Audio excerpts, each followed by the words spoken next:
buenas noches. La Escuela de Posgrado de la Universidad Antonio Ruiz de Montoya les brinda la más cordial bienvenida. Damos inicio al webinar Relaciones entre el Estado y los pueblos indígenas amazónicos en el contexto de la pandemia del COVID-19. Esta noche nos acompaña Ismael Vega, quien es coordinador del Diplomado en Interculturalidad y Pueblos Indígenas Amazónicos. Él es magíster en Antropología por la Pontificia Universidad Católica del Perú y psicólogo por la Universidad Nacional Mayor de San Marcos. Actualmente es director del Centro Amazónico de Antropología y Aplicación Práctica. Ha sido profesor de la Maestría de Estudios Amazónicos en la Universidad Nacional Mayor de San Marcos y de la Facultad de Ciencias Sociales de la PUC. Sus áreas de investigación están relacionadas con la antropología amazónica, la cultura política, la identidad étnica y las transformaciones sociales, el Estado y pueblos indígenas e impactos de las industrias extractivas. Bienvenido, Ismael. Antes de darte el pase, quiero comentar a nuestro público la dinámica de nuestro webinar. Vamos a tener un tiempo de exposición que va a estar a cargo del profesor Ismael Vega y de una docente del diplomado, que Ismael ahora nos la va a presentar, que va a tener una duración de 45 minutos. Luego de ese tiempo, iniciamos la ronda de preguntas, para lo cual les pedimos que ustedes puedan dejarnos sus preguntas a través del chat de Zoom y también a través de la plataforma de Facebook. Así, de esta manera, podremos enriquecer mucho más el diálogo esta noche. Sin más, Ismael, bienvenido. Iniciamos. Buenas noches, muchas gracias, Rosemary. Buenas noches a todas y todos. Muchas gracias por expresar su interés y por participar en este webinar del Diplomado en Interculturalidad y Pueblos Indígenas Amazónicos, que ya desde hace unos 8 años la Universidad Antonio Ruiz de Montoya viene ofreciendo y viene implementando a una cantidad importante de profesionales de diferentes especialidades que se desempeñan en el sector público, ¿no? Y también en el sector privado, ¿no? En el mundo académico, etc. Voy a conversar unos 20 minutos sobre el marco de las relaciones entre el Estado y la indígena, ¿no? Tratando de hacer una breve mirada histórica, pero también señalando algunos aspectos más actuales, ¿no? Que se enmarcan dentro de esta pandemia del COVID-19 y que de alguna manera también nos permiten ver estas relaciones entre el Estado y los pueblos indígenas, ¿no? Entonces, para empezar, es importante partir del reconocimiento de que la relación entre el Estado y los pueblos indígenas en general, y los amazónicos en particular, ha sido y sigue siendo una relación que está fuertemente marcada por la confrontación y los conflictos, ¿no? Desde la República hasta la actualidad, sin duda, se han producido muchos cambios, muchas transformaciones, ¿no? No podemos decir que la relación entre el Estado y los pueblos indígenas se ha mantenido estática o no ha tenido cambios. Sin duda ha habido cambios, bastantes cambios, ¿no?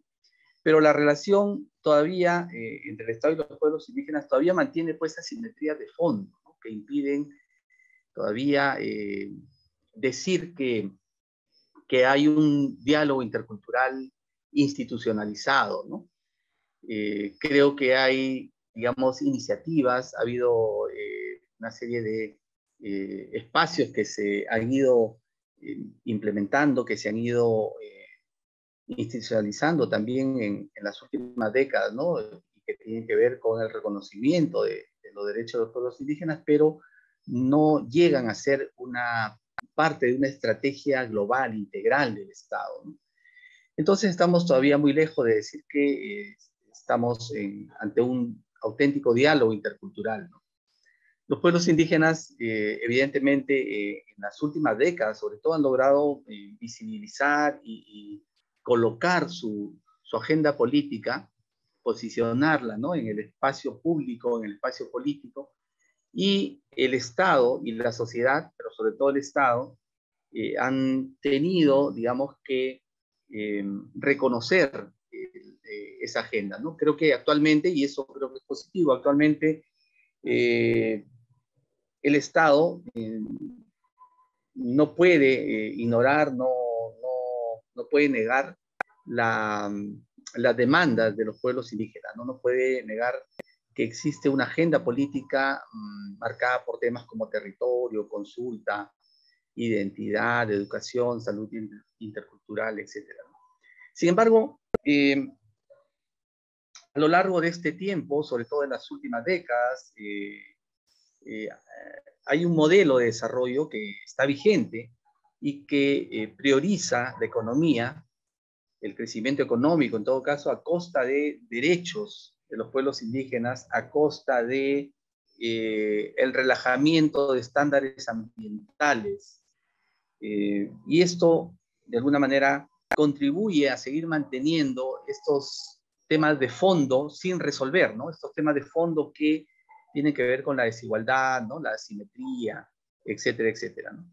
Evidentemente, digamos, esto tiene que ver con el hecho de que el Estado-nación, el Estado nacional que actualmente tenemos y que, bueno, a lo largo a partir del nacimiento del Perú como república, se ha venido construyendo y se ha venido transformando, pero, digamos, en general, este Estado nacional es producto, pues, de un proceso de dominación, ¿no? De exclusión, de discriminación étnica hacia los pueblos indígenas, que estuvo inspirado en ideas liberales y ideas civilizatorias predominantes en la época en que se produjo, pues, la independencia del Perú, ¿no? Entonces, el nacimiento de la República, la independencia del Perú, vienen también con una constitución política que propone una nueva convivencia social.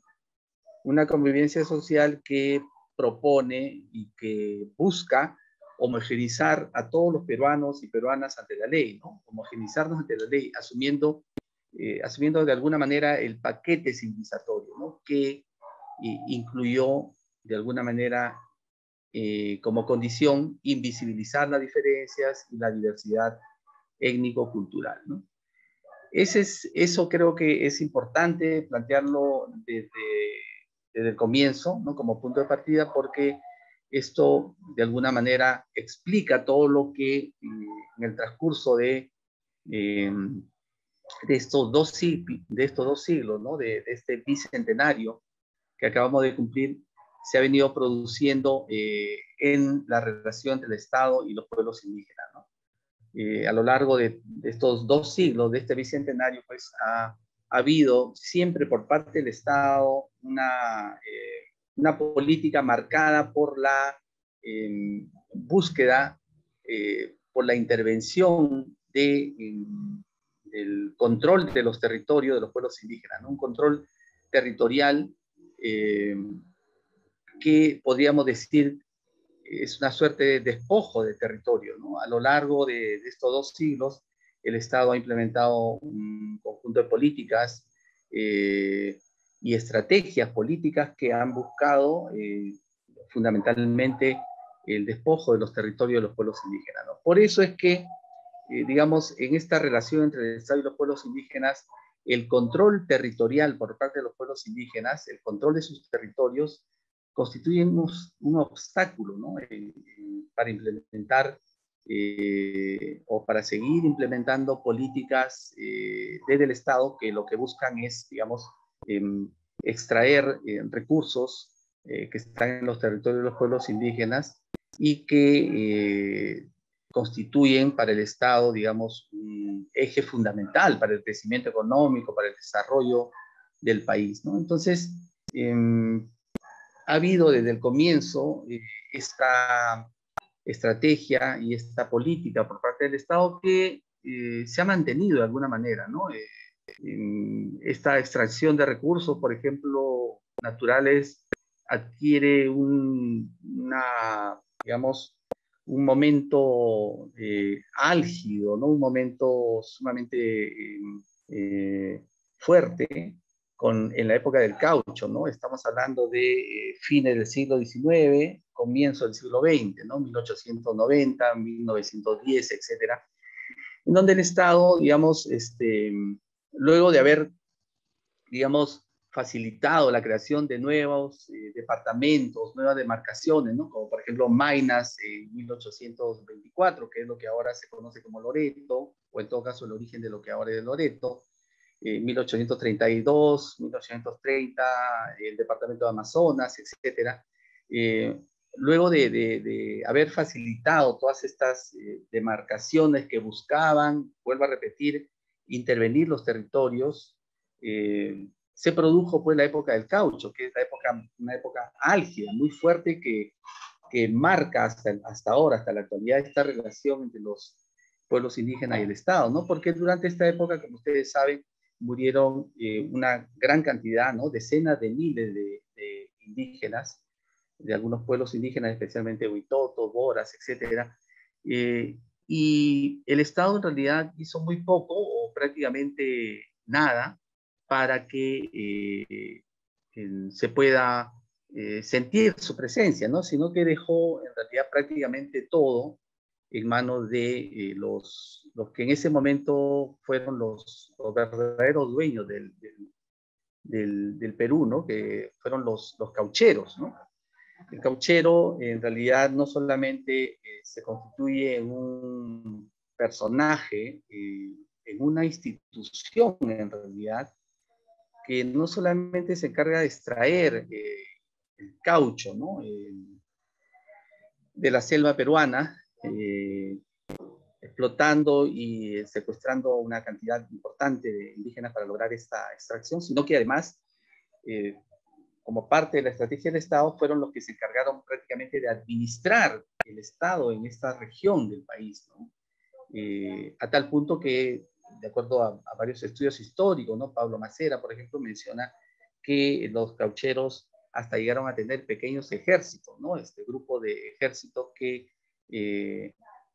respaldaban, cuidaban y resguardaban el trabajo que hacían los caucheros, ¿no? Entonces, esta fue una época muy difícil que marca esta relación, pues, entre el Estado y los pueblos indígenas.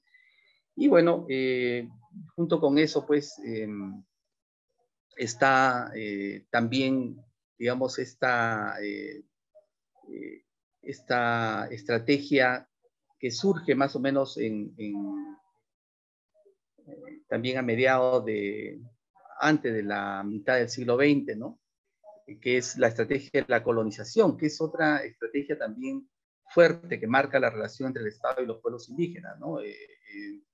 Digamos que la colonización es una estrategia que se ha mantenido y se mantiene, creo, hasta el momento, pero con algunos matices, y que busca también de manera prioritaria ocupar los territorios indígenas, ¿no? Es decir, eh, hacer que los territorios indígenas amazónicos sean poblados por personas que no viven en ese territorio y no solamente eso, sino también facilitar, digamos, la búsqueda o la facilidad de las empresas que ya en ese tiempo comienzan digamos, a intervenir la Amazonía, puedan ocupar grandes territorios, ¿no? Creo que uno de los gobiernos emblemáticos en implementar esta estrategia de colonización es justamente el gobierno de la UNDE, ¿no? En 1960 y luego en 1980, donde se inicia su segundo gobierno, con esta famosa frase, ¿no? De la conquista del Perú por los peruanos, que es de alguna manera un emblema, una arenga a invadir la Amazonía, ¿no? La conquista del Perú por los peruanos, porque desde el punto de vista de la UNDE y del Estado en general, la Amazonía pues era un sitio deshabitado, ¿no? Que tenía que ser habitado y por lo tanto conquistado por los mismos peruanos. Es decir, para el Estado no existían los indígenas. La Amazonía era una zona despoblada, o como dijo en algún momento también el mismo Belaúnde, ¿no? Que la Amazonía era un territorio donde había demasiada tierra para tan poca gente, ¿no? Entonces, luego creo que es importante también mencionar en esta relación la, la, la reforma agraria, o en todo caso, el gobierno de Juan Velasco Alvarado, ¿no? En 1968, que, digamos, tiene como una de sus medidas emblemáticas o políticas más importantes la aprobación de la Ley de Comunidades Nativas, ¿no? Que marca también un punto de inflexión en esta relación entre los pueblos indígenas y el Estado, porque sin duda se trata de una iniciativa del Estado que busca reconocer a los pueblos indígenas, ¿no? Pero que obviamente es un reconocimiento que se hace a partir de una concepción agraria, ¿no? Del problema de la tierra o del territorio para los pueblos indígenas, ¿no?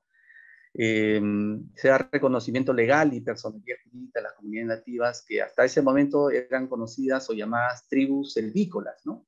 Pero se recortó pues la propiedad de las tierras con aptitud forestal, es decir, ahí había un paquete completo que no solamente implicaba el reconocimiento de personalidad jurídica de comunidades nativas, sino que además, junto con eso, se recortaba o no se reconocía la propiedad de las tierras para los pueblos indígenas cuando estas tenían aptitud forestal.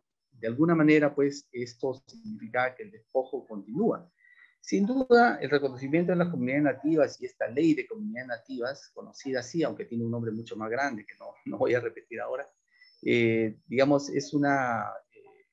digamos, es un avance, fue una medida saludada, reconocida por los pueblos indígenas que en ese momento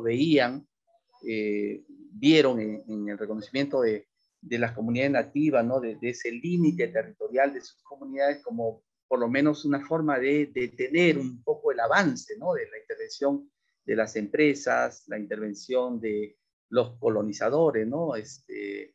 Que invadían sus territorios. Entonces, se agarraron de eso también, ¿no? Lo vieron como una oportunidad para ayudar a impedir esta penetración, ¿no?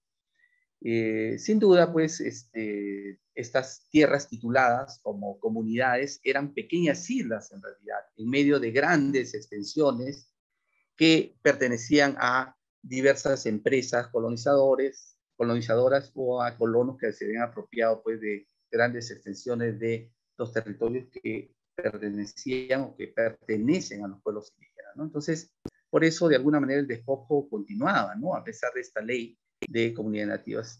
Creo que otro momento importante en esta relación difícil entre los pueblos indígenas y el Estado es ya este episodio trágico que vivieron los pueblos indígenas con el Estado, que se resume en esta palabra que se conoce como baguazo, ¿no?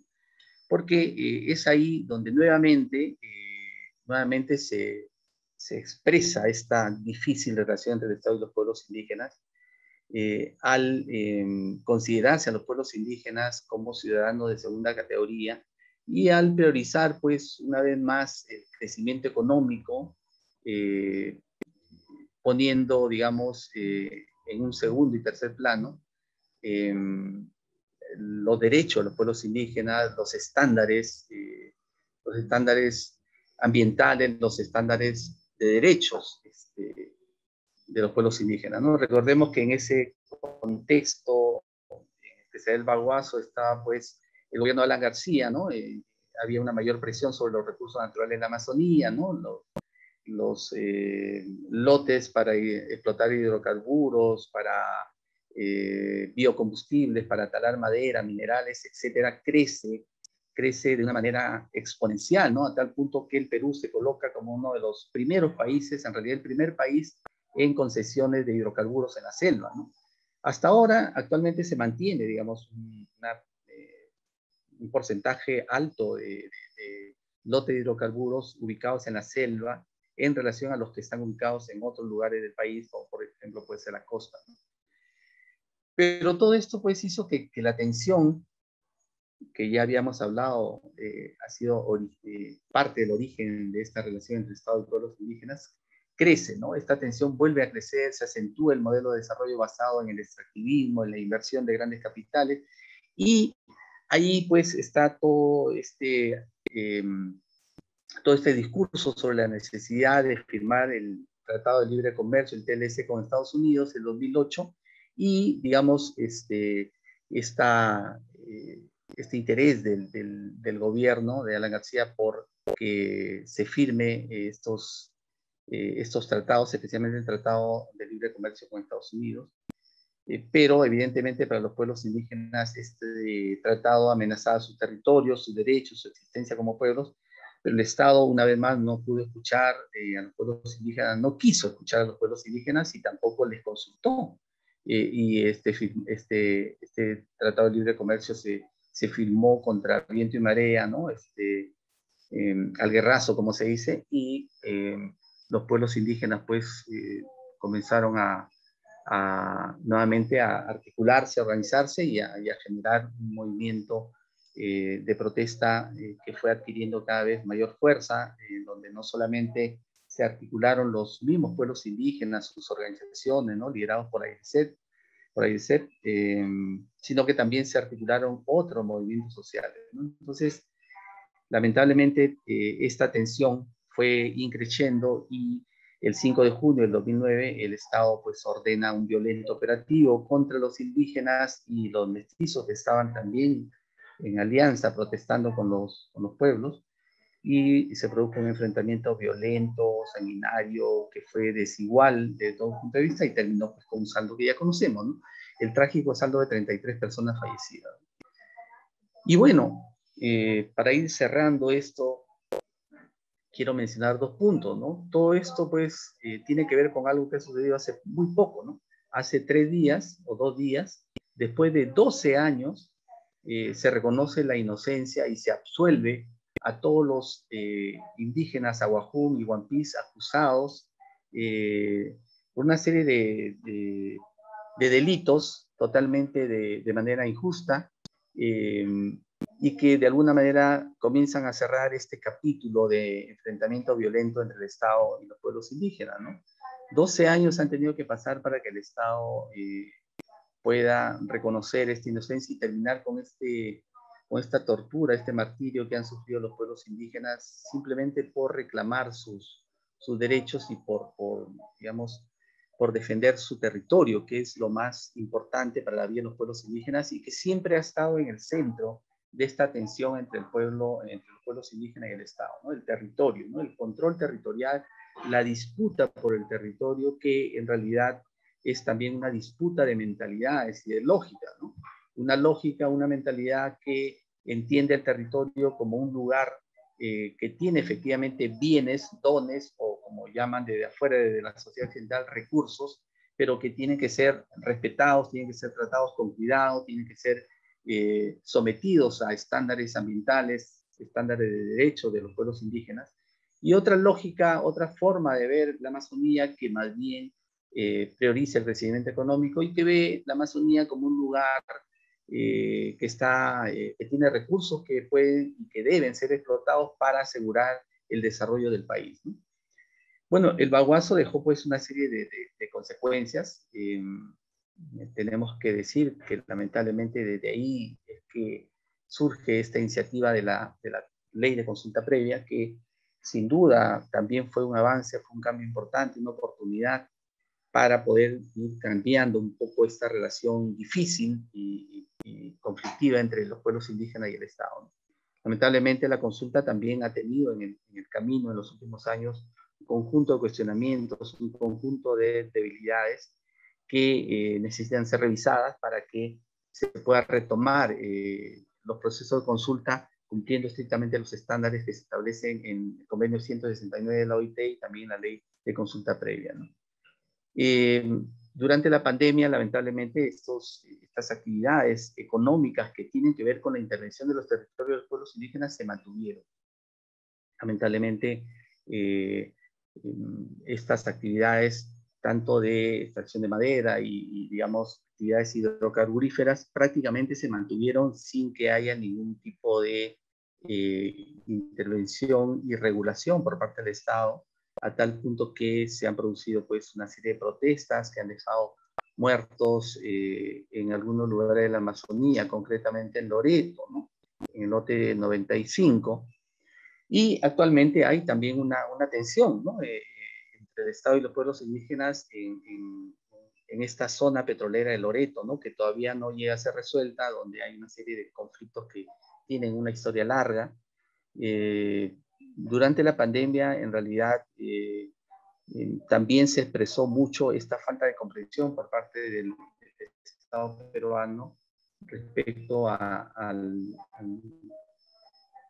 la vida, a la cultura y a los derechos de los pueblos indígenas, ¿no?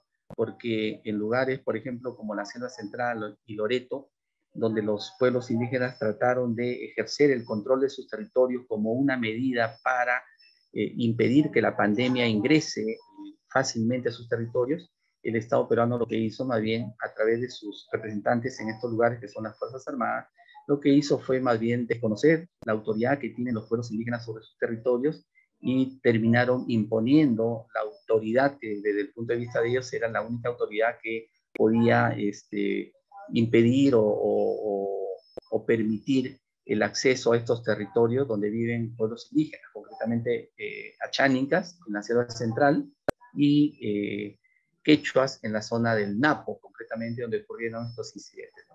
Sin embargo, también hay que decir que en algunos lugares como en la zona del río Santiago, el pueblo Huampís, que tiene su gobierno territorial autónomo, coordinó muy bien con las autoridades policiales, la autoridad del ejército y las autoridades políticas del gobierno municipal y gobierno regional para que juntos puedan fortalecer ese control territorial de la nación Huampís y de esa manera impedir que la pandemia avance hacia sus territorios, ¿no? Creo que este es un ejemplo, digamos, que es positivo, una situación creo que se debe multiplicar, repetir, pero que fue aislada, ¿no? En general creo que hubo una falta de, digamos, de voluntad política y de conocimiento también por parte del Estado de cómo, cómo plantean los pueblos indígenas el control de sus territorios, ¿no? Y ya, digamos, termino con esto. Además, el Estado se demoró casi 70 días para aprobar un plan de acción para combatir la pandemia en los pueblos indígenas, ¿no? Actualmente, creo que con las justas o casi estamos recién llegando al 30% de población indígena amazónica vacunada por el gobierno, ¿no? Lo cual es muy, muy poco. No hay, digamos, una estrategia consistente, permanente y que además incluya a las organizaciones indígenas en el combate a la pandemia, ¿no? Ha habido algunos intentos, pero estos nunca han llegado a ser, digamos, una política, una estrategia consistente, ¿no? Siempre ha habido muchos problemas, mucho cuestionamiento de las mismas organizaciones. Entonces, actualmente hay una estrategia de parte de los pueblos indígenas que se viene poniendo en marcha y que tiene que ver con su proceso de construcción de sus territorios integrales y construcción de sus autogobiernos, ¿no?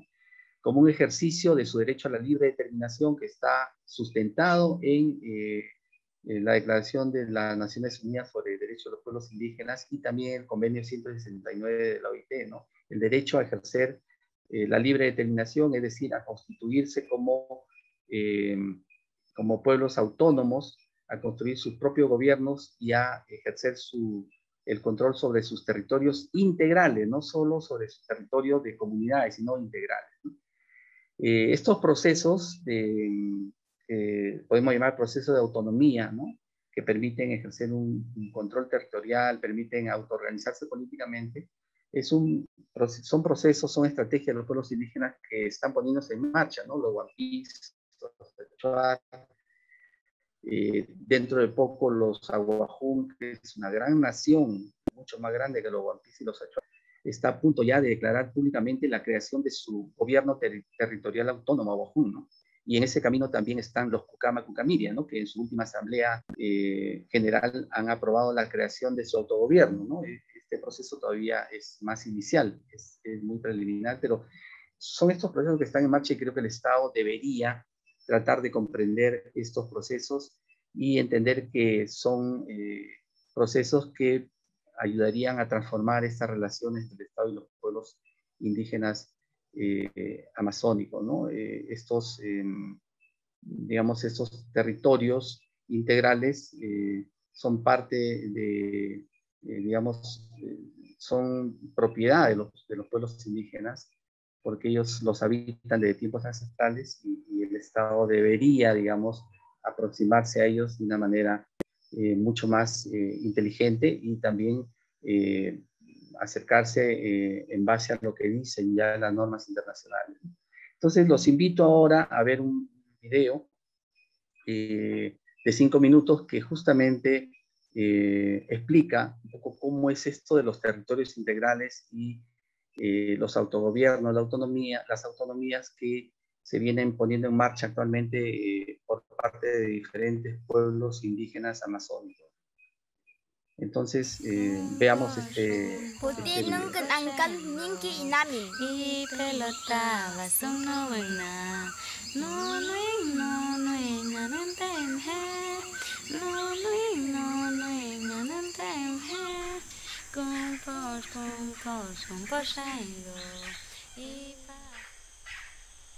Grimilda Makaidam Yahoo Kunqua Yunkunamu He Shin anga hai tohum dubi Darwinka ayui hai Mira dukung yunkuna inankal Huga yamam hugamo asahin Grimilda Ayui Numin tu Darwinka Uchita Mayatahum Si Dukua Yolanda Uchita Grimilda uhahi awahun shiwahak iman uhamain ahawai Dukap asuk ahotham tati pamuk awahun Pamuk awahun ka Uchita Hutik awahun shiwang asaha Huti mun hinungki aha kunum batsathi Nunin asamte yamaham awahun yuhakash imanisang batsamtei ati tahi Nunin asamte ima hutik pamuk ahuthamti tahi Apache Jeremiasa Papi auntenum ipattahamu hutika uchi aino ausamnum tusan Huti Pamuji Dahin Butekak Huhuway Gobierno Territorial Autónomo Abajún Apache Annankamas Ujakta Gobierno Territorial Autónomo Abajún Tabajuca Huti nunca takamchowa numi angkan inamteya nunuway Tahimat puhut ati tusa numintush huti puhuti imtikatasa. Pamuk huti inamteya nunisang inamkui huti hitimhin ainohin takastin. Numintush huti nunca takamchawa numi Abajún ainoti batsamnau Ashi ibaku nunkan maya aino numintu bakan ainoshkam Huti pamukhin abahunti puhutin unuimatay hay imattaway. Tahimat puhut ati tusa.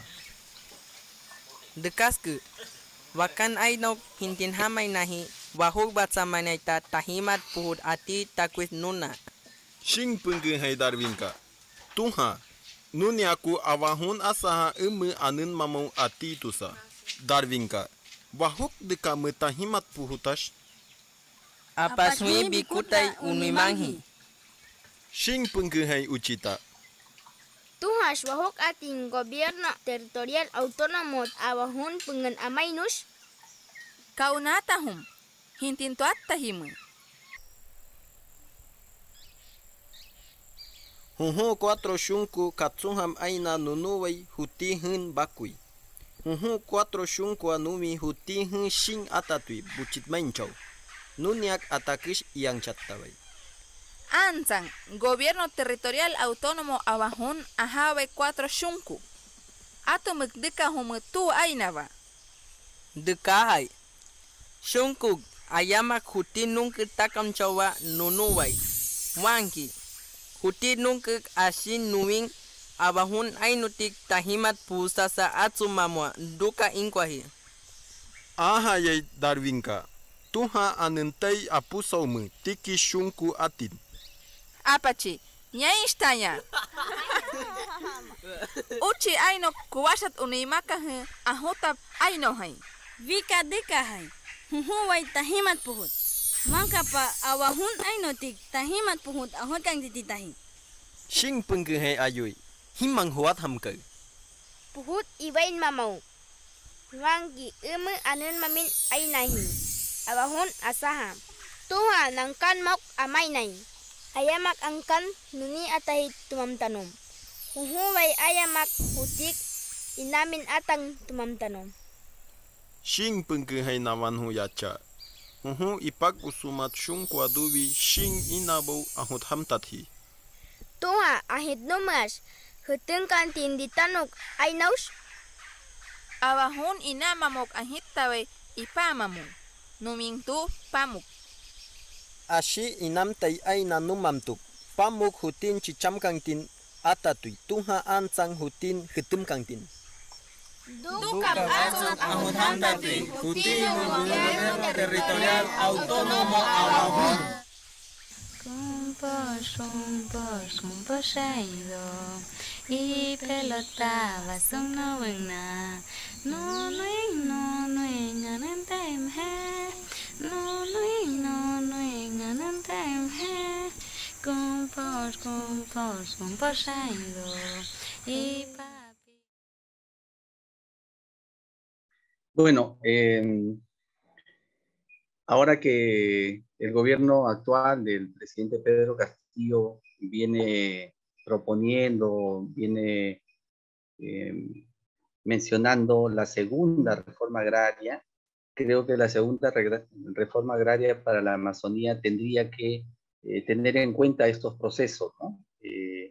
Y entender que una segunda reforma agraria no solamente se agota en terminar de titular las comunidades nativas que todavía están pendientes de ser tituladas, sino que tendría que tomar en cuenta estos procesos sociales y políticos que vienen implementando los pueblos indígenas en relación al territorio, ¿no?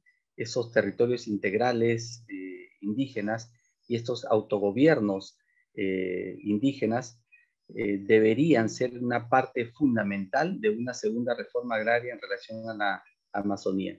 No conozco a fondo la propuesta del gobierno de Pedro Castillo en relación a esto, pero me da la impresión que estos procesos que son tan novedosos y tan potentes políticamente por parte de los pueblos indígenas amazónicos todavía no son parte, digamos, del análisis y la lectura de la reflexión del gobierno cuando plantea esto de la segunda reforma agraria, y me da la impresión que solo se están limitando a plantear la titulación de las comunidades pendientes, ¿no?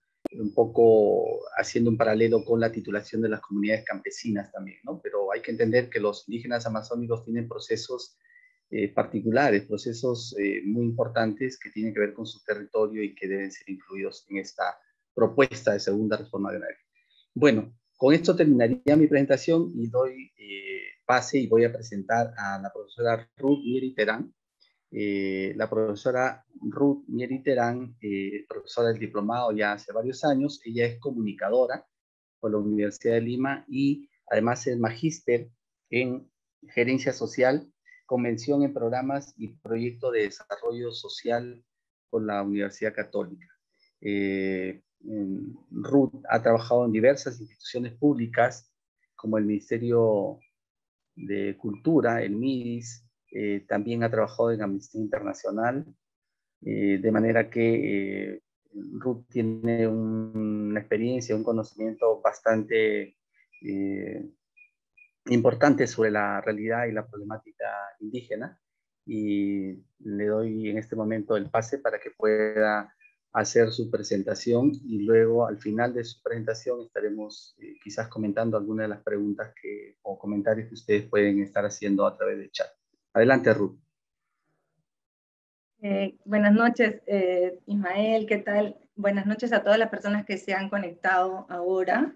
Sí, yo soy Ruth, soy profesora del diplomado, específicamente del taller de proyectos de desarrollo en la Amazonía. Esta noche quiero compartir con ustedes un estudio que estoy realizando acerca de comunicación intercultural. Cada semestre para Ismael y para los demás profesores es una oportunidad para nosotros para aprender.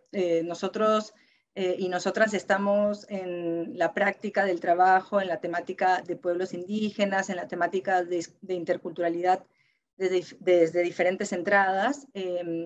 Yo soy comunicadora y cada semestre recibimos alumnos que tienen formaciones diversas, ¿no? Profesionales de la salud, docentes, profesionales del desarrollo que trabajan desde el Estado, en organizaciones sociales, en diversos espacios, y todos nos cuestionamos acerca de cómo aplicar el enfoque intercultural en nuestro trabajo cotidiano. Entonces, por eso les he traído esta noche un estudio de caso en el que vamos a ver algunas experiencias que se vienen desarrollando desde el Estado, desde el Ministerio de Cultura, justamente en el marco de la emergencia sanitaria y de las que podemos aprender todos, ¿no? Voy a compartir mi presentación. Sí, entonces, como les comentaba, quiero compartir con ustedes un caso en específico que es experiencias de comunicación intercultural desde el Estado en marco de la emergencia sanitaria por el COVID-19. Voy a hablar acerca de una experiencia específica que es la Estrategia de Información y Alerta Temprana, que la vamos a llamar EIAT, porque vamos a hablar de estrategias de comunicación. Entonces, la llamaremos EIAT para no generar confusión con las estrategias de comunicación que vamos a ver, ¿no? Entonces, en primer lugar, como ustedes sabrán, el Ministerio de Cultura es ente rector en materia de interculturalidad y pueblos indígenas. Entonces es la institución desde el Poder Ejecutivo que impulsa las normas y las intervenciones en materia de interculturalidad. En ese sentido, tenemos mucho que aprender de lo que ya se viene llevando a cabo, ¿no? Y que son acciones del Estado, pero también son resultados de la lucha que se ha tenido desde las organizaciones indígenas, momentos clave, como ha mencionado Ismael. Entonces, sí, tenemos avances en materia de interculturalidad desde la Política Nacional de Transversalización del Enfoque Intercultural, que establece ejes determinados para que todo el Estado implemente este enfoque en sus intervenciones de manera obligatoria para reconocer las culturas, la diversidad y la riqueza cultural de los pueblos indígenas, para trabajar en el fortalecimiento de capacidades desde el Estado, para que podamos atender a todas las personas desde un enfoque intercultural, por ejemplo, ¿no? En el marco de las políticas lingüísticas también hay avances muy interesantes del reconocimiento de derechos lingüísticos como derechos que permiten acceder a otros derechos, ¿no? Y ahí hay también aspectos interesantes en cuanto a la jerarquía de las lenguas indígenas y cómo estas se reconocen en diferentes espacios y deben obligatoriamente ser reconocidas en la atención en el servicio público, en los medios de comunicación, en diferentes, ser reconocidas en diferentes espacios para todas las ciudadanas y ciudadanos de nuestro país, ¿no? Y también avances que parten, por ejemplo, de la ley de consulta previa, como la base de datos de pueblos indígenas, que tiene información cuantitativa y cualitativa sobre los pueblos indígenas de todo el país, datos, cifras que puedan ser usados por todo el Estado peruano, así como información sobre cada uno de los pueblos indígenas, que cada uno de nosotros cuando se acerca a un estudio o a un proyecto puede revisar, puede explorar y puede inclusive solicitar información específica, geográfica también, o de diferentes aspectos sobre los pueblos indígenas, ¿no?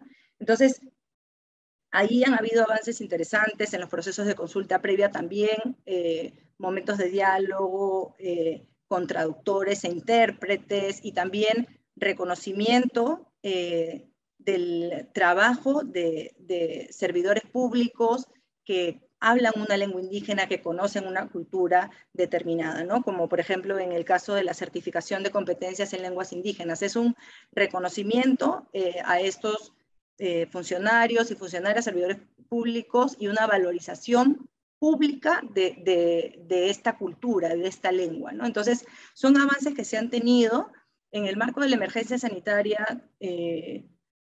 han surgido políticas también, normas, que han permitido generar algunos avances, ¿no? Por ejemplo, la resolución ministerial 109 del 2020 es la primera que salió luego de declararse la emergencia sanitaria y planteaba algunas acciones de comunicación intercultural en el marco de la emergencia, como por ejemplo establecer coordinaciones con las organizaciones representativas de los pueblos indígenas, reconociéndolas, establecer la necesidad de generar materiales de comunicación en lenguas indígenas y adaptados a la cultura de las personas.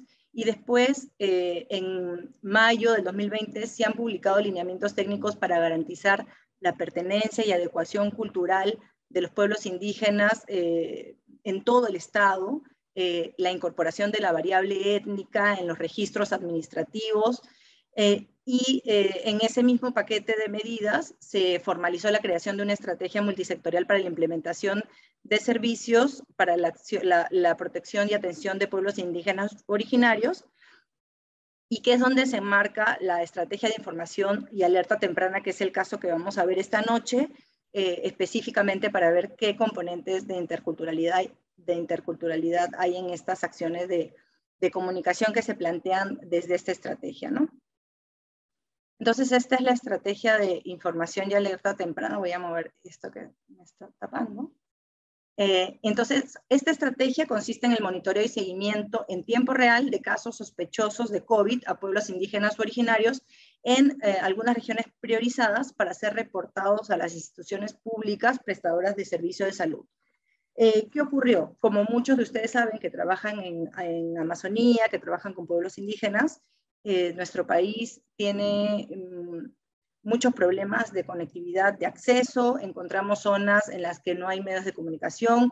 En muchas zonas se reemplazó la radio de onda corta por el teléfono satelital, y una de las empresas que daba estos servicios dejó de tener el permiso, y muchas comunidades se quedaron incomunicadas meses antes de que se desatara la pandemia. Entonces, ante esta situación de incomunicación y la necesidad del Estado de dar respuesta a una emergencia, se generó una estrategia en red, a partir de la cual se ubicaran personas clave, líderes y lideresas en localidades de población indígena, y a partir de eso hubieran gestores que se pusieran en contacto con estos líderes y lideresas para poder tener un sistema en el que se pudiera saber qué localidades tenían personas que estaban enfermas de COVID y atendérseles, ponerlas en contacto con las redes de salud y poder brindarles un servicio adecuado. Entonces, esta estrategia tenía la misión de poder ponerse en contacto con personas clave en las comunidades para saber recoger los casos de problemas de salud, ¿no? Entonces, desde el Ministerio de Cultura se generó un equipo que tenía gestores de alertas que hacían llamadas a las comunidades periódicamente para saber qué pasaba, para informarles también en estas zonas priorizadas, gestores de articulación que también se ponían en contacto con diferentes actores de las organizaciones de pueblos indígenas a nivel nacional. Estos gestores de alertas están ubicados en 13 departamentos. Los gestores de articulación coordinan a nivel nacional y trabajan con pueblos indígenas en todo el país, porque como sabemos hay zonas urbanas como Lima que tienen una gran cantidad de población indígena, y un equipo de coordinación que gestiona este trabajo, ¿no? Y el equipo es los coordinadores y luego un equipo de gestión que coordinan los gestores interculturales. Hay una persona que analiza los datos y recoge informes estadísticos de estos casos.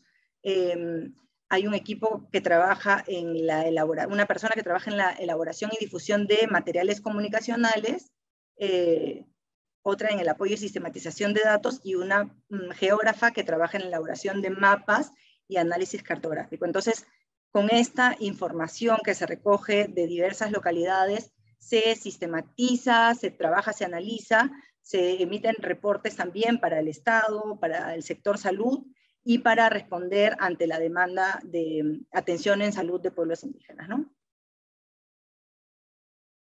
Y este sistema de alerta tiene 4 tipos de alertas, ¿no? Que son acciones de monitoreo y seguimiento de casos sospechosos de COVID, de monitoreo de otras alertas de salud, que han habido algunas alertas, de los bonos, algunos otros problemas que han surgido en el marco de la emergencia. Y una vez que surgieron las vacunas, se concentraron también en realizar acciones de seguimiento y acompañamiento al proceso de vacunación y en acciones de identificación de mitos o noticias falsas. Entonces, desde el inicio de la emergencia sanitaria, desde el sector cultura, se realizaron acciones para responder ante la demanda de información de las diversas localidades de pueblos indígenas del país. Y con la formalización de la EIA, de esta estrategia, se incluyó ya un componente comunicacional a nivel organizativo para responder a esta demanda, ¿no? Y este componente se desarrolla por una oficina que ya les voy a mostrar cómo funciona a nivel organigrama, con la Oficina de Comunicación e Imagen Institucional, que es como se organizan en los sectores, y la alta dirección también del ministerio. Entonces, aquí voy a hacer una pausa del caso para ver algunos elementos de la metodología y de los aspectos teóricos que vamos a analizar, y luego volvemos al caso. O sea, es el componente de comunicaciones del sistema de alerta y el aspecto en cuanto a comunicación y la metodología de aplicación del enfoque intercultural. Entonces, en cuanto a los elementos de comunicación, analizamos la comunicación de gobierno, ¿no? Que la comunicación de gobierno es la comunicación estratégica, que quiere decir que combina la comunicación interna de la institución, de un sector, con la comunicación externa que está dirigida a promover ciertos objetivos, ¿no? Esto sería la comunicación de una institución normal, de una institución cualquiera en las que nosotros participamos, pero la comunicación estratégica, como dice aquí, debe garantizar la coherencia entre la comunicación interna, dándole un mayor valor al cumplimiento de objetivos estratégicos. Eso es en una institución, ¿no? Que nuestros colaboradores, trabajadores tengan unos valores, tengan un mensaje clave, y que esto se proyecta hacia afuera cumpliendo los objetivos de la organización. Pero en el gobierno no hablamos de una organización cualquiera, estamos hablando también de una organización que tiene fines públicos, que tiene que llegar a los ciudadanos y ciudadanas. Entonces tiene que orientar, es una comunicación orientada hacia los ciudadanos, y en el caso, eso es en la comunicación pública de todo el Estado, y la comunicación del gobierno tiene como objetivo llegar a acuerdos, ¿no? Que los diferentes actores conozcan los valores, los proyectos, las propuestas del gobierno, y que puedan alcanzar acuerdos. Entonces, ese es el ideal de una comunicación desde el gobierno, ¿no? Y en el caso de el aspecto intercultural que vamos a ver aquí, o sea, vamos a ver los elementos de comunicación en esta intervención, y también cómo es que aplicamos el enfoque intercultural, ¿no? En el curso de proyectos de desarrollo en la Amazonía trabajamos bastante con esta metodología de GIZ, que propone 3 modos de aplicar el enfoque intercultural, ¿no? Que tiene el objetivo de generar condiciones de justicia para todos y todas, ¿no? Y estos son ir avanzando con la descripción de la realidad, o sea, ver brechas entre los grupos culturales, identificar derechos individuales y colectivos que son vulnerados específicamente, diferencias entre conceptos y prácticas usados para describir la realidad, como por ejemplo en el problema público, qué se toma, qué aspectos son preocupantes para ciertas personas u otras. Luego se analizan las causas entre las brechas entre los grupos culturales, qué barreras lingüísticas hay para que las personas accedan a un servicio, a un derecho, qué barreras de participación tienen y qué concepciones de jerarquías culturales tienen. Y a partir de eso se diseñan alternativas de solución. Esa es la propuesta, ¿no? Desapareciendo las barreras, ampliando espacios para participar para que las personas participen y desmantelando la jerarquización entre las culturas, ¿no? Que una cultura sea más valorada que otra. Eso se refiere. Y lo hace a partir del ciclo de una política o de un proyecto, ¿no? Orientado en 4 momentos, pero aquí hemos tomado 3 porque el cuarto está dirigido al tema comunicacional con algunas preguntas, pero en las etapas de la planificación, del diagnóstico, en las etapas de un proyecto de diagnóstico, planificación y monitoreo, hace referencia a la importancia de asumir el compromiso institucional, que eso es un elemento clave en esta metodología, porque además del ciclo habla acerca del rol de nosotros como trabajadores, personal y el rol institucional que debe tener la organización de asumir este compromiso, ¿no? Porque es que las políticas consideren los aspectos de interculturalidad, que nuestro presupuesto también tome en cuenta pagar a traductores si es necesario, que las personas estén comprometidas con generar estos cambios en nuestra organización. Planificar e implementar está referido a que cuando planificamos en la cadena de resultados, en nuestros indicadores, esté incluido el aspecto intercultural, ¿no? Que se pueda reflejar en lo que se planifica en la práctica y de igual modo en el monitoreo de resultados. Pero un elemento importante que incluimos acá es que los autores Tubino y Flores, además Ademir Flores es también profesor del diplomado, tienen una publicación reciente en la que trabajan el tema de justicia intercultural, ¿no? Entonces, justicia, perdón, tridimensional. Para la metodología que estábamos trabajando, la interculturalidad tiene como fin la justicia, pero estos autores nos hablan de una justicia que tiene 3 dimensiones, ¿no? Entonces, la justicia cultural es la justicia vinculada al reconocimiento de las culturas, que es lo que trabajamos generalmente cuando transversalizamos el enfoque intercultural. Pero él incluye el aspecto de la justicia redistributiva, que está referido a la inclusión y al reconocimiento, más orientado como a derechos económicos, ¿no? Y sociales. Entonces, por ejemplo, en este caso de justicia redistributiva podemos hacer referencia a que los pueblos indígenas no solamente tengan traducción en su lengua, sino que también en sus zonas tengan medios de comunicación en sus lenguas, en los que puedan estar ellos, que estén incluidos, que en nuestros presupuestos se considere que un traductor en quechua debe ganar exactamente igual que un traductor en inglés, que tenga ese componente económico, ¿no? De justicia económica. Y un tercer componente que está referido a la participación, que ellos llaman justicia política, que también es bien interesante y también hace referencia a no solamente la participación de nombres, sino una participación efectiva en todos los espacios y reconocida, ¿no? Entonces, ellos proponen 4 criterios mínimos de interculturalidad, que son, el primero y el segundo están un poco más orientados hacia el ámbito de la justicia cultural, ¿no? Que son la comprensión crítica de los espacios culturales y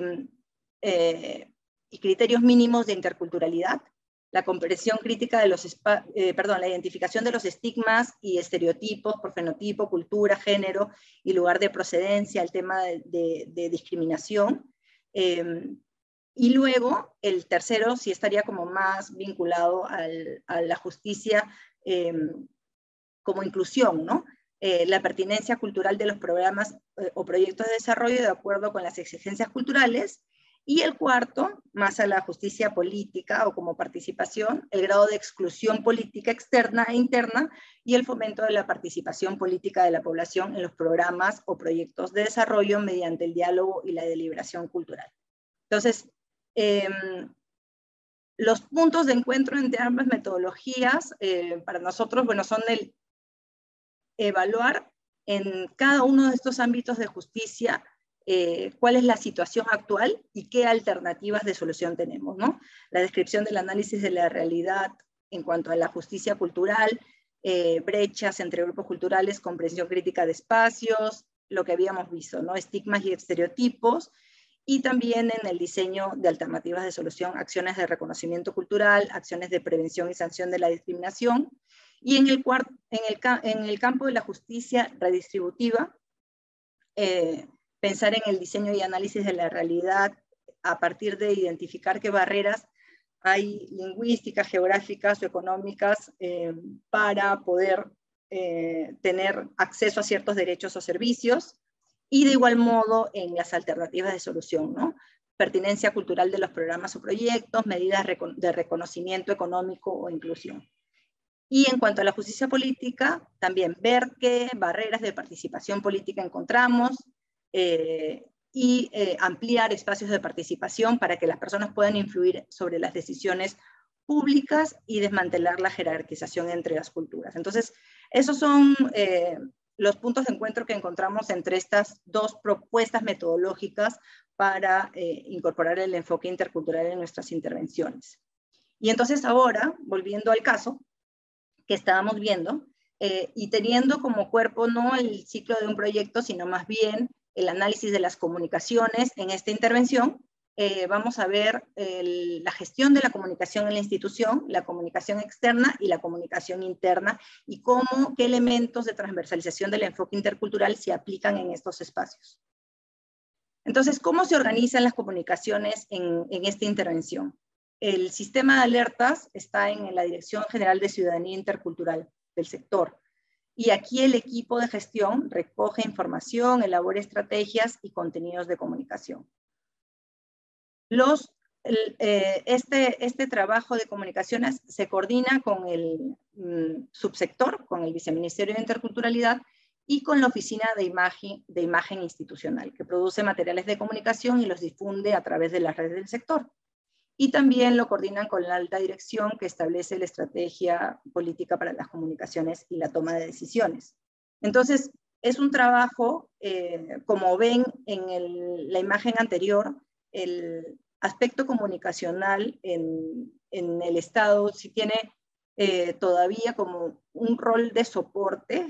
Ahora hay más avances en cuanto a ver la comunicación como una estrategia que nos permite alcanzar resultados a nivel político, alcanzar resultados de impacto en las personas, ¿no? Pero es algo todavía con lo que luchamos en las organizaciones, quienes somos comunicadores. Esta visión de apoyo es una constante. Entonces,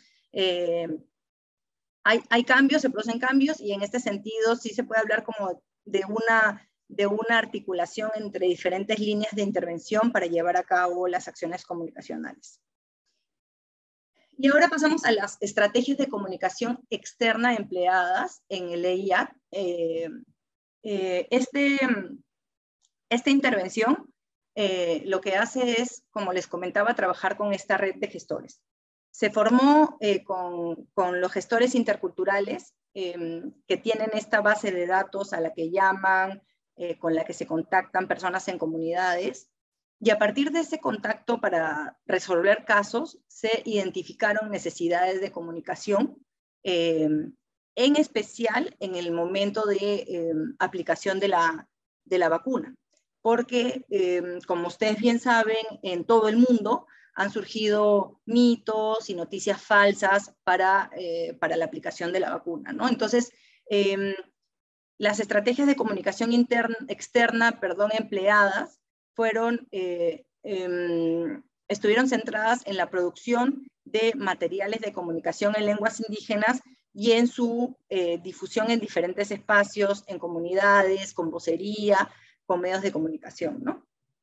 Y para eso, ellos y ellas, el equipo de trabajo ha llevado a cabo estas estrategias en las siguientes fases, ¿no? En primer lugar, para la elaboración de bases de datos, se trabajó con las organizaciones indígenas para recoger información acerca de qué personas había en las comunidades, líderes de las organizaciones regionales, locales. Se trabajó para identificar a estos líderes, también a funcionarios y funcionarios que trabajan con frecuencia con pueblos indígenas.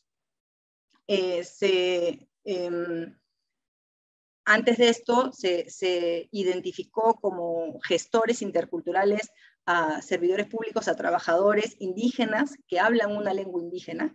Entonces, en este marco se han recogido problemas, mitos y noticias falsas de la población. Este equipo elabora mensajes clave y define estrategias para el desarrollo de acciones comunicacionales para llegar a la población, en este momento para impulsar que la población se vacune. Se hace vocería con medios de comunicación, teniendo a los gestores interculturales como voceros, pero también tomando en cuenta los mensajes que se recogen desde esta comunicación con las comunidades.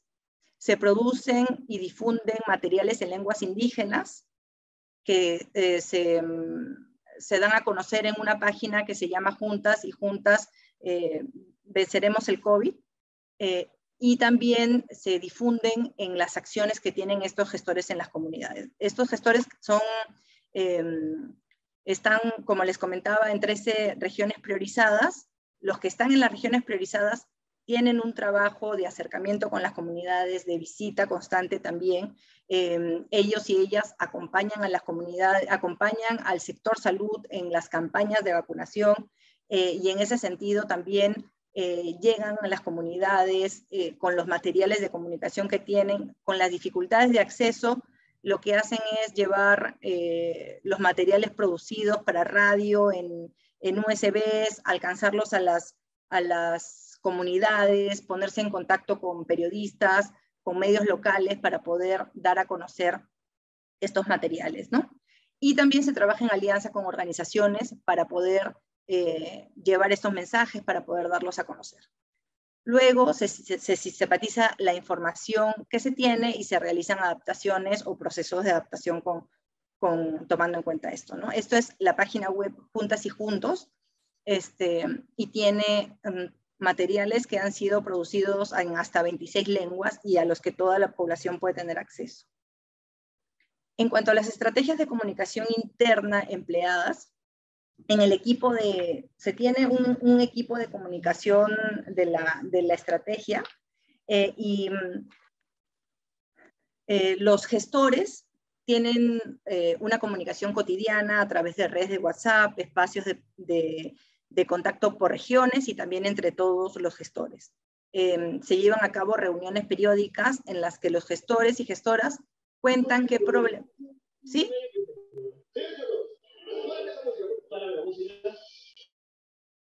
Ay, perdón, se coló un sonido. Tienen reuniones semanales periódicas en las que los gestores y gestoras traen al equipo los problemas de comunicación y mitos que se recogen en relación con la vacuna. En este sentido, la noción de mito o noticia falsa está referida a una información incorrecta, no está referida a un mito cultural, ¿no? Entonces, además es un término que se usa a nivel interno para analizar las comunicaciones. Y luego tienen, en coordinación con otras oficinas, el trabajo con la Oficina de Comunicaciones y también el trabajo con la Dirección de Lenguas Indígenas, donde también hay servidores públicos indígenas que revisan los materiales, los traducen a lenguas indígenas y los contextualizan de acuerdo con la cultura a la que van a llegar, ¿no? Esta información también se lleva a la alta dirección, teniendo en cuenta los problemas de comunicación que se recogen a las comunidades e informando acerca de ellos para que se puedan tomar decisiones en toda la institución. Los resultados reportados por el componente son, bueno, más de 500 materiales informativos elaborados sobre COVID y la importancia de la vacunación, hasta en 26 lenguas indígenas. Aquí también hay un avance en la traducción, pero el Perú, como sabemos, tiene 48 lenguas indígenas. Entonces, un problema identificado es la gran variedad de lenguas y también las variedades que existen dentro de cada una, ¿no? Y las personas siempre queremos que un material esté con nuestro acento, con nuestras palabras. Entonces, también ese es un gran reto en cuanto a la traducción. Se han desarrollado 460.000 mensajes de texto a más de 403.000 y más de 403.000 llamadas pregrabadas a comunidades en 8 lenguas indígenas y pacientes monitoreados. Aquí también se generó una estrategia. Aquí hay dos cosas bien interesantes. En primer lugar, es que como muchos hemos recibido noticias falsas, las hemos recibido a través del WhatsApp, con videos y audios. Eso fue considerado por los gestores y se empleó la misma estrategia para dar información correcta acerca de la vacunación. Y además se implementó una estrategia de un sistema de envío de mensajes de texto a toda esta red que tienen, ¿no? Que es una base de datos de como 5.000 personas en todas las comunidades a las que se les envía información de esta manera, ¿no? Una de las gestoras me comentaba también acerca de la dificultad de conexión que los líderes de la comunidad con las que ella coordinaba en Ayacucho tenían que salir a una zona determinada a coger la señal para recibir los mensajes. Entonces es una forma en la que tiene este equipo de contactarse con las personas de diferentes comunidades, ¿no? Es una base de datos de más de 5.000 contactos entre líderes y lideresas indígenas y pacientes monitoreados, y cuentan con una alianza con el Instituto de Radio y Televisión del Perú, que transmite videos, preguntas. El Instituto de Radio y Televisión del Perú también tiene un avance bien importante en la promoción de las lenguas indígenas, en los noticieros en lenguas indígenas, y tiene un equipo también comprometido con este trabajo, ¿no?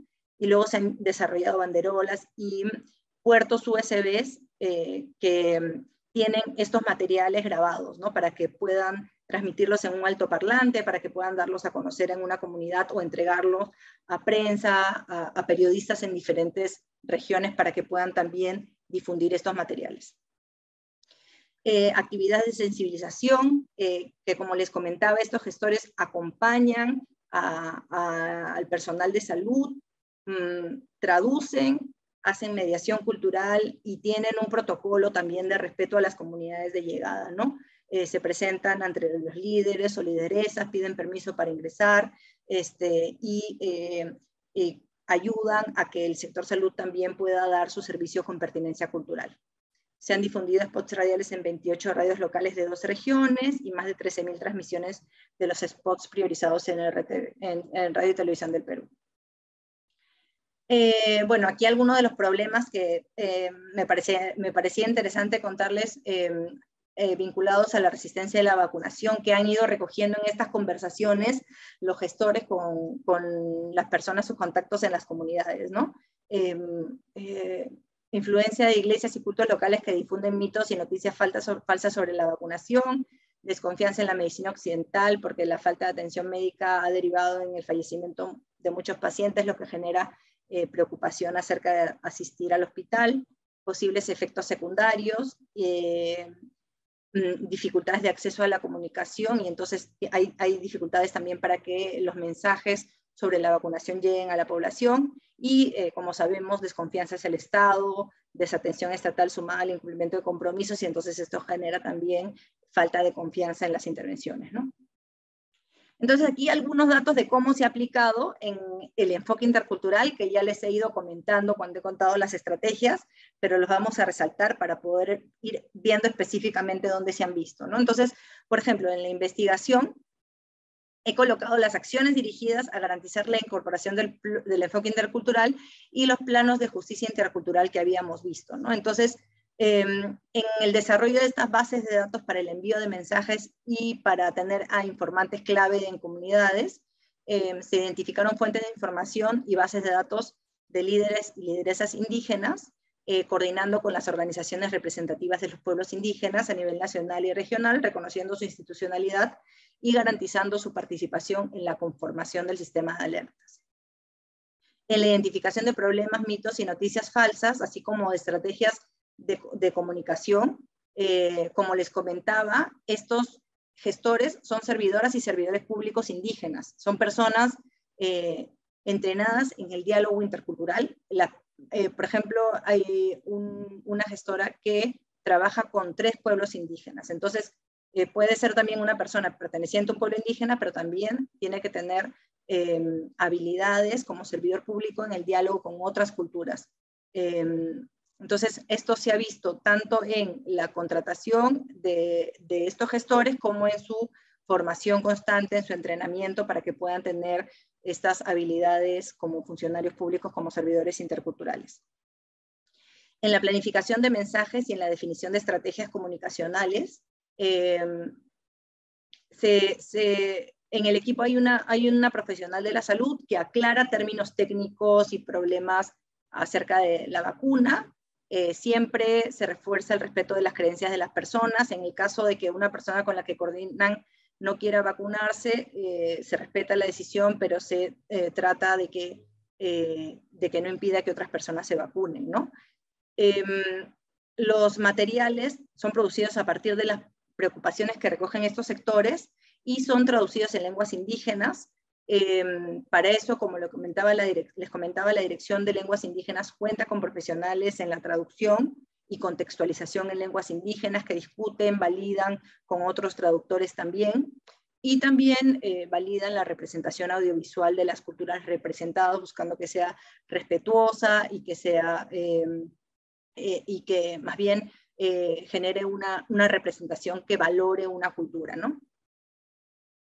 En cuanto a la ejecución de las acciones de comunicación, bueno, en vocería y medios de comunicación se tienen directorios en lenguas indígenas, se trabaja en lenguas indígenas en la televisión pública nacional. Los gestores y gestoras son voceros, ellos representan el trabajo que se hace, han tenido entrevistas, presencia en medios de comunicación. Los materiales en lenguas indígenas se hacen tomando en cuenta las necesidades de los ciudadanos y también el contexto cultural. Y como les comentaba anteriormente, las visitas a las comunidades se hacen en la lengua de la comunidad, con un traductor que llega y acompaña la intervención del Estado, con todo el respeto hacia la comunidad y sus líderes, y hacia también las percepciones que puedan haber sobre la vacuna, ¿no? Y también en la participación de otras instituciones, se procura que éstas también trabajen con pertinencia cultural y buscando el diálogo cultural con la población. En cuanto a la información recogida, cuando se sistematiza, en todos los casos se registra la pertenencia étnica y la lengua materna en los formularios, en la información sobre COVID, en la información de comunicaciones. Para eso se toma en cuenta la lista oficial de pueblos indígenas, la base de datos de pueblos indígenas, y cuando esta información que se recoge se difunde, se incorpora también el trabajo, se promocionan también otros servicios dirigidos a fortalecer el enfoque intercultural en las intervenciones, como es Orienta, que es un servicio dirigido a denuncias de discriminación, el ABC de la interculturalidad, que es un curso gratuito autoguiado que está en Servir, en línea, el Registro Nacional de Intérpretes y Traductores, que tiene incluso un listado de precios estimados para que las instituciones públicas o privadas los contraten, y la Central de Interpretación y Traducción en Lenguas Indígenas Originarias, que es un servicio reciente pero muy importante en el que se puede hacer traducciones para la atención en salud, para diferentes servicios públicos. Y bueno, en la comunicación interna también, ¿no? Se refuerza el fortalecimiento de las habilidades interculturales en los gestores, en las reuniones, y también se toma en cuenta las perspectivas de los diferentes pueblos con los que trabajan, y también incluía lo de la selección de personal y el fortalecimiento de capacidades interculturales, porque, como les comentaba, se contrata a funcionarios con competencias interculturales, se les reconoce y valora, y también se busca el fortalecimiento de sus habilidades de atención, de diálogo con otras culturas. Entonces, como conclusiones, bueno, que la emergencia ha abierto una oportunidad para generar normas vinculadas a la comunicación gubernamental dirigidas a los pueblos indígenas, ¿no? Como los decretos que he mencionado, que buscaban tener medidas para garantizar la atención adecuada culturalmente, la atención en lenguas indígenas, el registro de los datos de las personas en lenguas indígenas y de su pueblo, y también es clave el rol de los gestores y gestoras interculturales, ¿no? Servidores públicos indígenas, originarios, con conocimiento de un pueblo, de una región local, con conocimiento de la cultura y de la lengua. Entonces, y también la gestión del conocimiento y flexibilidad de la organización para reconocer qué problemas de comunicación existen. Por ejemplo, este caso de los mitos no estaba planteado originalmente, pero fue algo que se recogió en el sistema de gestión del conocimiento que tiene este equipo. Entonces, esa habilidad como para ir viendo las cosas de forma estratégica, leyendo el contexto, respondiendo a las necesidades de la organización, pero también de los ciudadanos y ciudadanas. Entonces, esto les he traído para esta noche y espero que se animen a trabajar junto con nosotros en los cursos del diplomado. Cada semestre, dependiendo de quiénes están, es una experiencia nueva, traen diferentes aportes, vemos diferentes proyectos, entonces les animamos a que se inscriban y a que podamos aprender más acerca de cómo trabajar en el enfoque intercultural desde todas nuestras intervenciones. Muchas gracias. Muchas gracias, Ruth. Bueno, hemos visto varios comentarios en el chat. En realidad, todos son comentarios que tratan de complementar o matizar un poco más lo que se ha venido diciendo, ¿no?, respecto a la presentación que hice yo y, bueno, también en relación a lo que la profesora Ruth ha podido compartir con ustedes en relación a la comunicación intercultural entre el Estado y los pueblos indígenas. Así que, nada, les agradezco mucho por esos comentarios, por la atención, por la participación en este espacio.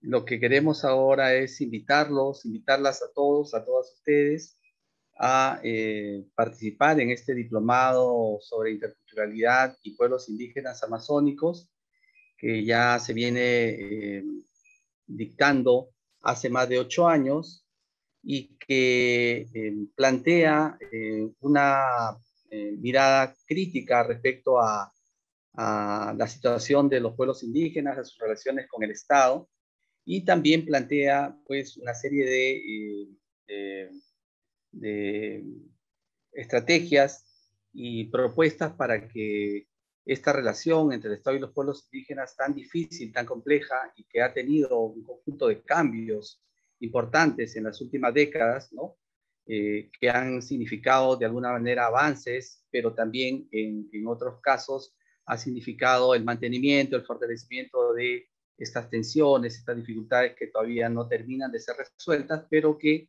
creo que es importante que se planteen estrategias y puentes necesarios para que esta relación entre el Estado y los pueblos indígenas se vaya transformando de tal manera que se puedan establecer bases sólidas para un auténtico diálogo intercultural y para que esta relación entre Estado y pueblos indígenas sea una relación que permita no solamente el desarrollo de la sociedad, sino fundamentalmente permita que los pueblos indígenas construyan sus propias alternativas de desarrollo, de vida, a través de de propuestas innovadoras como propuestas del buen vivir, ¿no?, la construcción de sus autogobiernos, etcétera, ¿no? Todo esto va a contribuir a que nuestro país se vaya constituyendo en un país con una democracia cada vez más intercultural, ¿no?, y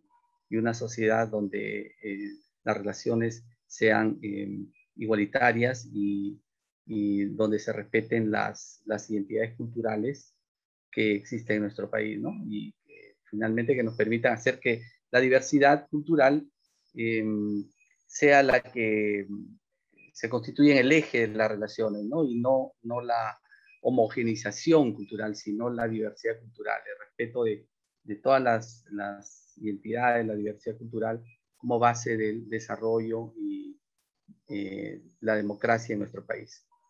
Entonces los invitamos a participar en este diplomado. Ahora Rosemary les va a explicar algunos aspectos más relacionados con la organización del diplomado y con los procedimientos que habría que tener en cuenta, ¿no?, las características, las condiciones, etc. Perfecto. Gracias, profesora Ismael. Vamos a revisar aquí muy brevemente alguna información relevante acerca del diplomado. Les voy aquí a compartir algunos datos. Este diplomado es completamente a distancia, es un ciclo único de 8 meses que tiene el valor de 24 créditos. La inversión económica es la siguiente. El costo total del diplomado es de 4.500 soles. Ustedes pueden realizar el pago de dos maneras. Si realizan el pronto pago, ustedes acceden al 5% de descuento, con lo cual ya no pagan 4.500, sino 4.275. Sin embargo, si no pueden realizar el pronto pago, también tenemos la opción del pago por cuotas.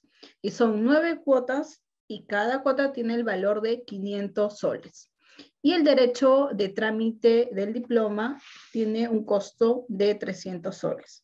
Ahora quiero compartirles el detalle del proceso de admisión. Ustedes pueden postular hasta el viernes 10 de diciembre. En los siguientes 2 días, lo que realiza el área administrativa es la evaluación de los documentos que ustedes van a presentar. En un momento les detallo qué documentos nos tienen que enviar. El 14 de diciembre publicamos los resultados y la matrícula es el 21 de diciembre porque el 4 de enero es que iniciamos clases. Aquí les dejo el cronograma para que ustedes lo puedan revisar. Toda esta información está en la página web de la universidad. Ustedes pueden revisar ahí la presentación del diplomado, el detalle de los profesores, los cuadros que les acabo de presentar y también los requisitos para poder ser partícipes del diplomado. El requisito más importante es poseer el grado académico de bachiller y tener conocimientos básicos de TICS, porque como les comenté, el diplomado es íntegramente a distancia y todas las clases requieren pues el uso de una computadora, laptop o celular para poder asistir a todas las clases de manera sincrónica. Con respecto a la postulación es en línea. Ustedes tienen que enviarnos el comprobante de pago y además una copia certificada de su grado académico de bachiller, una copia simple de su documento nacional de identidad, carnet de extranjería o pasaporte, un currículum vitae simple y una fotografía digital actualizada. Como ustedes verán, el proceso en realidad es muy sencillo. Solo deben recopilar estos documentos y hacérnoslos llegar a través de un correo electrónico y se realiza la evaluación de los mismos, con los cuales ustedes pueden acompañarnos en el diplomado y así enriquecer, de hecho, nuestras clases. Como ustedes han visto el día de hoy, hemos tenido solo una pequeña muestra porque los dos expositores son docentes de nuestro diplomado y esa es la calidad y el nivel de nuestra plana docente. Así que les invitamos a revisar más información en nuestra página web. Hemos colocado los datos en el chat y también los números y el correo de contacto de Diego Tapia.